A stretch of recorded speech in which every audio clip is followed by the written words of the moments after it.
Sup, we back. This time I am going to destroy that giant slime even if it tasted really good. Anyway, I will only show new stuff we did not see before on the lower floors, like this chonky adventurer. As you move through the corridor you pass by another adventurer heading in the opposite direction. You see that her curvaceous form is barely contained by her straining armor. Her cheeks flush with embarrassment as she meets your gaze. She doesn't seem up for conversation, instead opting to pass you by silently. Luckily, there's just enough space in the corridor for her to waddle past you.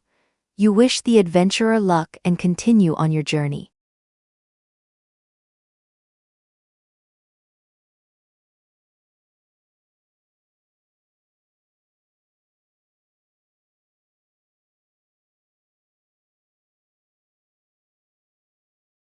As you move into the next room, the once cold stone of the tower's interior is gradually replaced by warm, fragrant air. You emerge into a verdant oasis, a lush indoor garden that somehow manages to thrive in the middle of the tower. The scent of blooming flowers and the soft rustle of leaves soothes your weary spirit.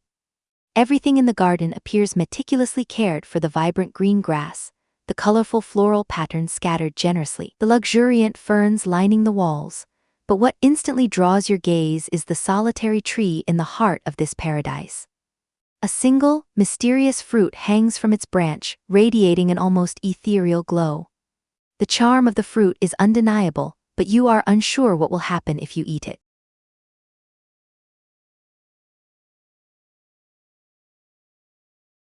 You pluck the fruit from the tree and take a bite. You find that a single bite of the fruit is enough to fill you up as if you had just eaten a full meal. You also feel your waistline expand to match. Nestled within the tower's labyrinth, you stumble upon an unusual sight: two goblins engaged in a curious ritual. One goblin is immensely fat. Her rotund form is seated clumsily on a pile of cushions. She's so large that her soft body spills over the sides, creating a sea of green, wobbling flesh. Dancing around her is a second, much slimmer goblin. She fawns over her rotund friend, her bony hand stroking the other's bulging belly in an affectionate manner. Upon noticing you, her gaze lights up, an almost desperate hope flickering in her eyes. "Please," she implores you, her voice a raspy whisper asking you, "Do you have any food? My friend needs more. I need to make her bigger, better." The plump goblin giggles at her friend's words, the sound a low, jiggly rumble from deep within her hefty form. The feeder goblin's pleading eyes never leaving your face, waiting for your response.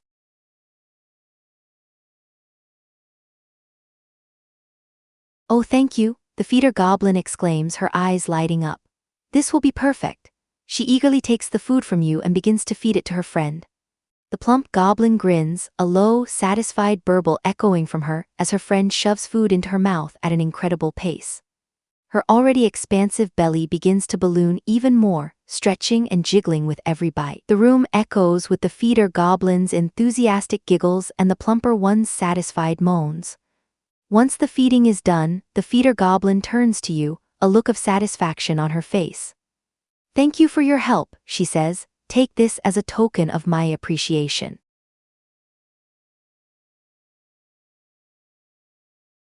As you push open the door of the 5th floor, a chilling, sticky breeze greets you. Before you lies the lair of the gargantuan slime, a monstrous entity that has thwarted many an adventurer before you. The room is cavernous and damp, the ground sticky with residue that seems to pulsate eerily under the flickering torchlight. In the room center you see it, the gargantuan slime. Towering over you, it lurches and undulates, an ever-shifting mass of jiggling jelly that fills you with a sense of dread. It pulsates ominously, its sickly translucent body occasionally revealing the remnants of defeated adventurers and their swallowed gear within. You recall hearing rumors of a beast that, rather than being defeated, splits into smaller versions of itself, each a formidable foe on its own. Drawing a deep breath, you tighten your grip on your weapon and prepare to face the gargantuan slime.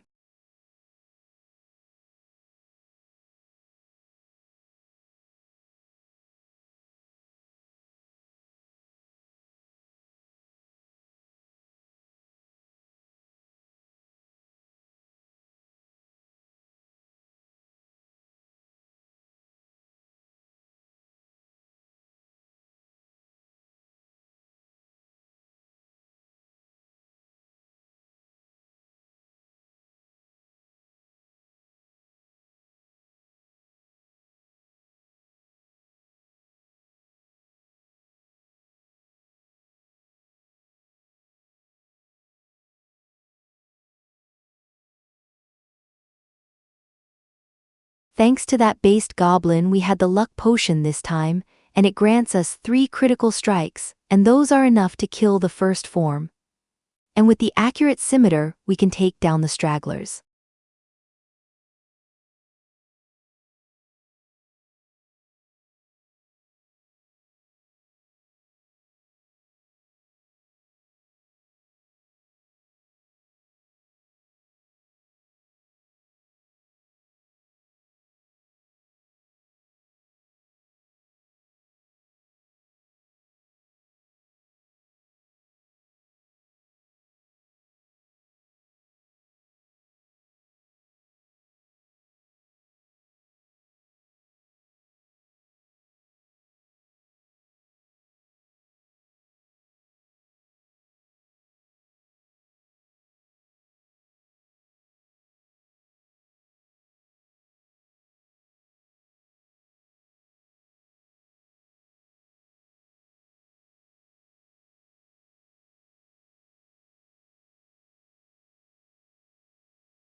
As you step into the new chamber, a comical scene unfolds before you. There, wedged tightly in a doorframe, struggling to descend the tower, is a fellow adventurer. Judging by her exasperated grunts and the strain visible on her flushed face, she's been stuck there for a while. She's clearly a warrior, judging from the armor that seems to accommodate her generous figure. Her wide ass appears to be the main culprit of her predicament, making it difficult to squeeze through the narrow door. "A little help here?" she asks, her voice echoing in the otherwise silent tower. Her eyes meet yours, a hint of embarrassment playing in them. With a steady grip and a spirited tug, you manage to pull the fellow adventurer free from her snug confinement. With a soft pop, she stumbles forward, grinning broadly at you. "Phew, what a relief," she exclaims, patting down her substantially round belly. "Thanks for the assist. I was stuck there for a while." Reaching into her bag, she pulls out a large drumstick, offering it to you with a wink. "Figured you might need this more than me right now.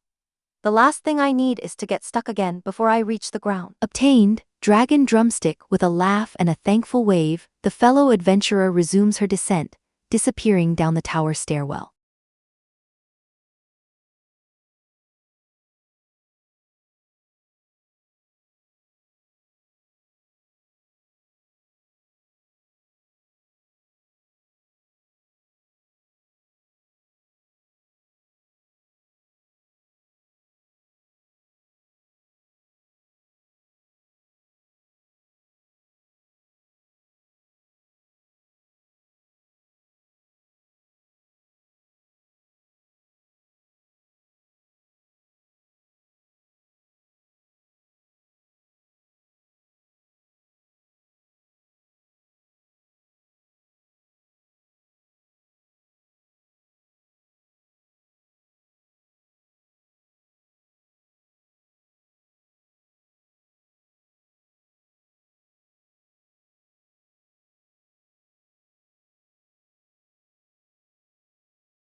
You find yourself in a small verdant room.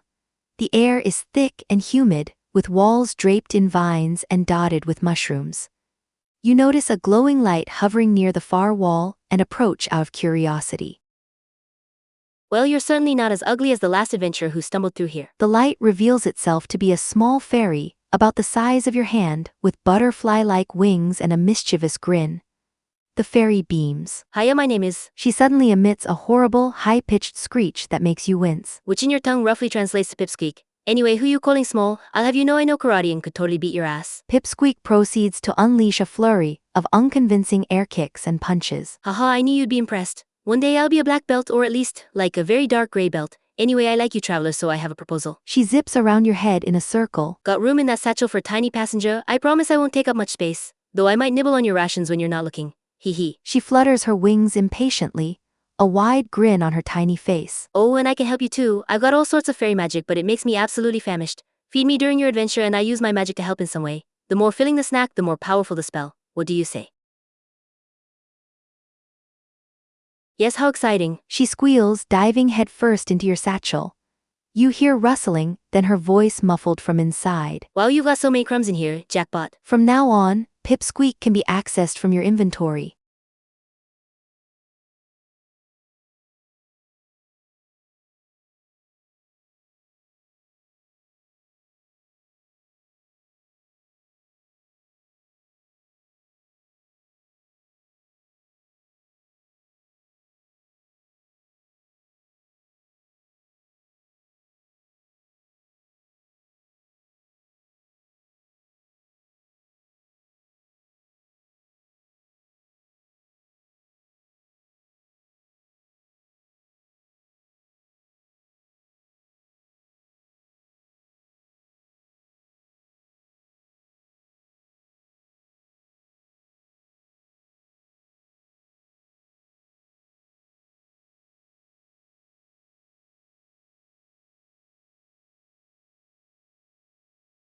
It's snack time, please tell me it's snack time. Pipsqueak's eyes widen with delight as you present her the large food offering, her tiny hands grabbing it eagerly. Ooh, oh, this'll do nicely. Thanks a bunch, human. I'll zap some magic your way now. Pipsqueak glows as she channels some kind of spell.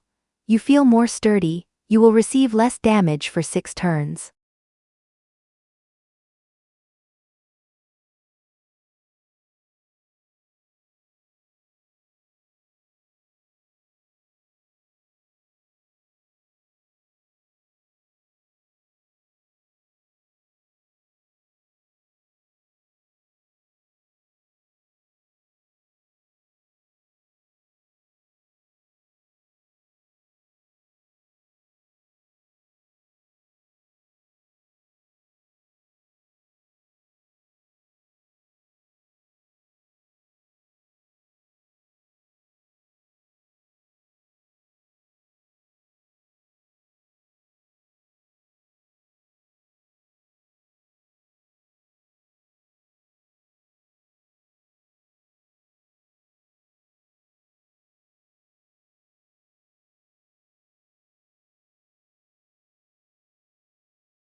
Quick context there. On the navigation room, I learned that the breeze means pit is on next tile.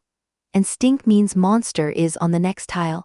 I don't mind the monsters since they give XP, but pits just damage you for no reason, so I avoid them.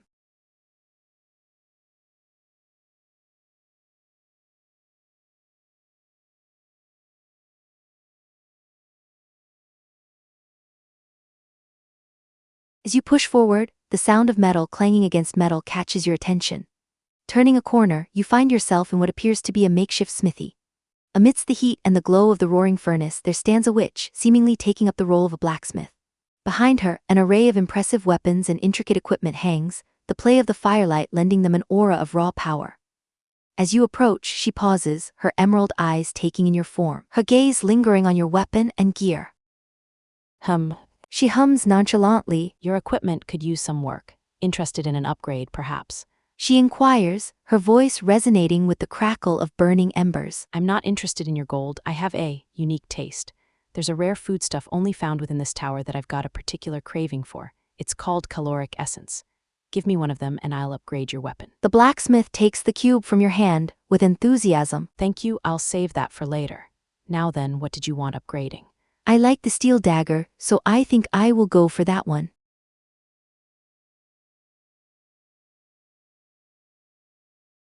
An excellent choice. She exclaims, taking the weapon from you. With practiced ease, she hefts your weapon, studying it for a moment before it meets the heated anvil. The rhythmic clang of her hammer echoes throughout the room, each strike seemingly infusing the blade with newfound power. After a while, she holds it up. It'll hit much harder now. She assures, a sly grin playing on her lips as she hands you back the transformed weapon. You thank the blacksmith for her help, then continue on your journey.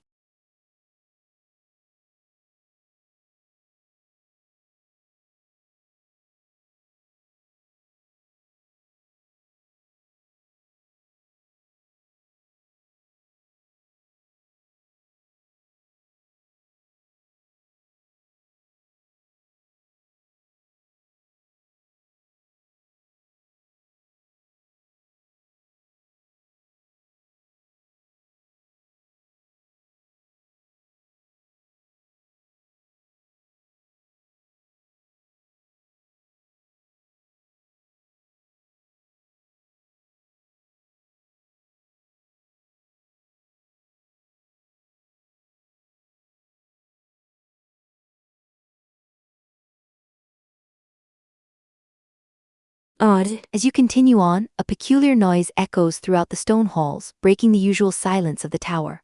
You round a corner and come across a frazzled-looking woman. She is surrounded by piles of paper, many covered in symbols and equations that you're not smart enough to understand. Her spectacles hang crooked on her nose, and her eyes are focused intently on her work.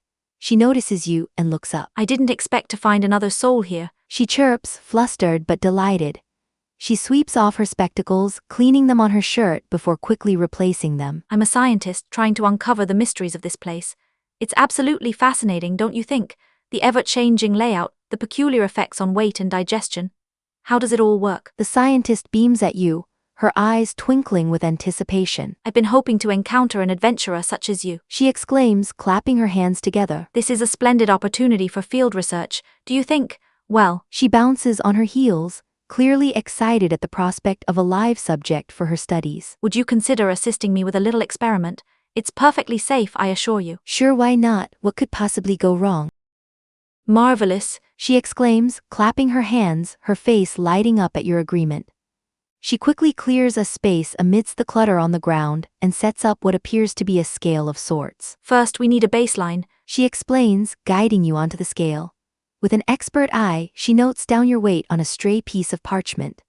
She then proceeds to pull out 2 small, fluid-filled vials from her coat pocket.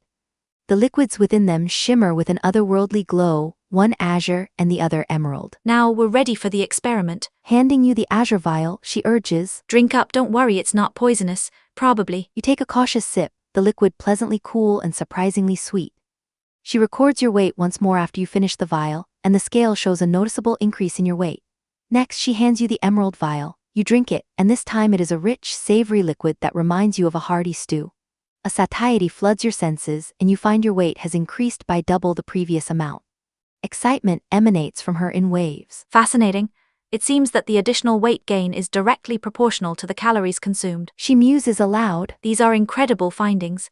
With this knowledge, we might just be a step closer to understanding the complex enigma that is the Tower of Gluttony. She exclaims, rapidly scribbling down notes. She turns to you, her eyes glowing with scientific fervor. Thank you for your help. This has been most enlightening. Now, best of luck on your journey and be mindful of what you consume within these walls.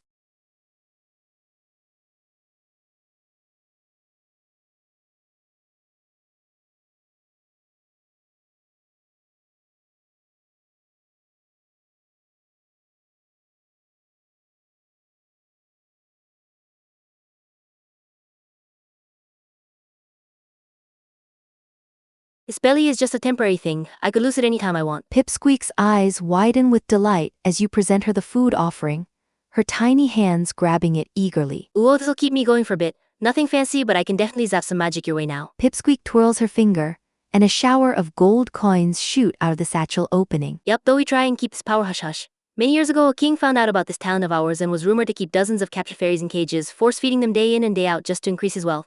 Makes my wings twitch just thinking about it. That's why we're selective about who knows our tricks these days. That's good to know.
Hi Maeve, long time no see. The stew fairy, Maeve, you presume, frowns and says. Pipsqueak, still mooching off poor adventurers I see. She turns back to you. Anyway, pick one of the stews. I think the exotic fragrance one means the lucky effect. I am going to try that one to kill the boss, but I will be dropping a save here instead, and intentionally dying to the boss this time. The next video will continue with me killing the boss instead of losing. This way we get to see both outcomes. As you wander deeper into the belly of the Tower of Gluttony, you find yourself in a grand hall as immaculate as untouched vanilla frosting. It's the epicenter of an intoxicating sweet fragrance that permeates the air, so overpowering it's almost tangible. The walls are adorned with candy jewels that refract the dim light, casting a mesmerizing dance of iridescent hues on the pristine white marble floor. And standing at the heart of the spectacle is an ornate sugar crystal chandelier, twinkling merrily from the ceiling. Suddenly, a swirling vortex of pink mist emerges in the central point of the room, coalescing and parting to reveal the Saccharine sorceress, her entrance as dramatic as the deep scowl etched on her face. Her cotton candy pink hair flows down her back, and her pure white gown hugs her chubby form tightly. In her hand, she holds a staff adorned with an enormous, glowing lollipop gem. Her frown deepens as she surveys the room, her piercing gaze landing on you, readying yourself for the inevitable onslaught.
Exhausted and trembling, your weapon falls from your hands.